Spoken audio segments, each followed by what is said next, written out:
से लगातार तेज बारिश शुरू है। पता नहीं ये बारिश कब रुकेगी। मेरे घर में जो अनाज जमा करके रखा है अब वो भी खत्म हो रहा है। जब बारिश रुक जाएगी तभी मैं बाहर अनाज लाने के लिए जा पाऊंगी। लाडो मन ही मन सोच विचार करने लगी। तभी लाडो चिड़िया की नजर घोंसले की छत की तरफ जाती है। उसने देखा कि छत से पानी टपक रहा है। आ जाती है वैसे ही घोंसला नीचे धड़ाम से गिर जाता है। अरे बाप रे, अब मैं क्या करूं? इतनी तेज बारिश में मैं मेरे बच्चों को लेकर कहां पर जाऊं? रानू, बुलबुल और मीनू मौसी अपने अपने घोंसले की खिड़की से लाडो को देख रहे थे, लेकिन कोई भी उसकी मदद करने के लिए बाहर नहीं आया। कालू का भी घोंसला पास में ही था। अरे ये कैसी आवाज थी? जैसे ही कालू ने अपने खिड़की से बाहर झांक कर देखा, उसने देखा कि लाडो का घोंसला नीचे जमीन पर गिर गया है और लाडो अपने दोनों बच्चों को लेकर नीचे एक पेड़ की टहनी पर बैठी हुई है। अरे ये कैसे हो गया?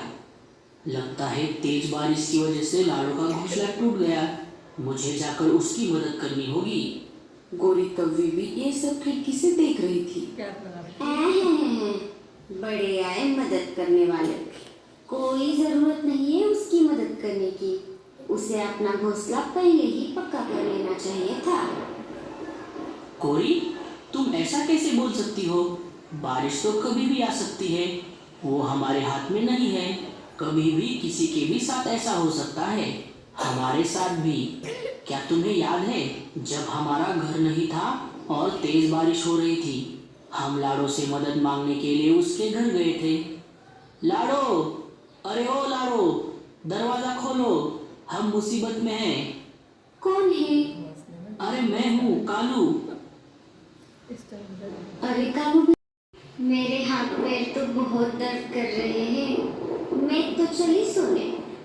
डुगू बेटा, आओ मेरे पास। आज तुम अपने माँ के पास सोओगे, पापा के पास नहीं सोओगे।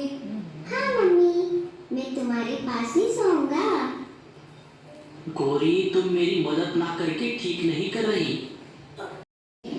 हमने इतना अच्छा और पक्का घोंसला बनाया था, लेकिन पता नहीं ये कैसे टूट गया।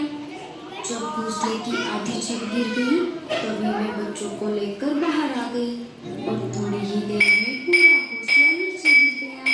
तुम चिंता मत करो लाडो, अब मैं आ गया हूँ ना। बारिश रुकने तक हम किसी से मदद मांग लेते हैं। बुलबुल चिड़िया जानबूझकर बिना घोंसले का दरवाजा खोलते हुए खिड़की से ही लाडो से बात करती है। क्या है लाडो? लाडो सारी बातें बुलबुल को बता देती है। मुझे माफ कर दो लाडो, मैं तुम्हें घोंसले के अंदर आने देती, लेकिन वो क्या है ना, इनकी तबीयत खराब है। अगर मैंने तुम सबको अंदर ले लिया तो इनकी बीमारी तुम सबको लग जाएगी। खटखटाती है, लेकिन मीनू मौसी सुनकर भी अनसुना कर देती है। लाडो बहुत देर तक दरवाजा खटखटाती रही, लेकिन मीनू मौसी ने दरवाजा नहीं खोला।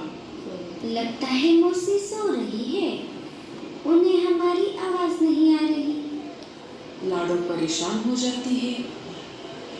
अब हमारी आखिरी उम्मीद कालू भैया है। हम सब मुसीबत में हैं। अरे बल्लू जी, मैं बहुत देर से दरवाजा खोलने की कोशिश कर रहा हूँ, लेकिन ये नहीं खुल रहा। बारिश की वजह से ये फूल गया है।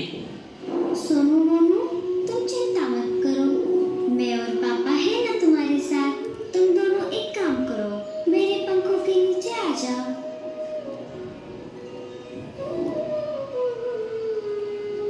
गोरी, तुम इतना कठोर कैसे हो सकती हो? ये कोई टाइम है सोने का?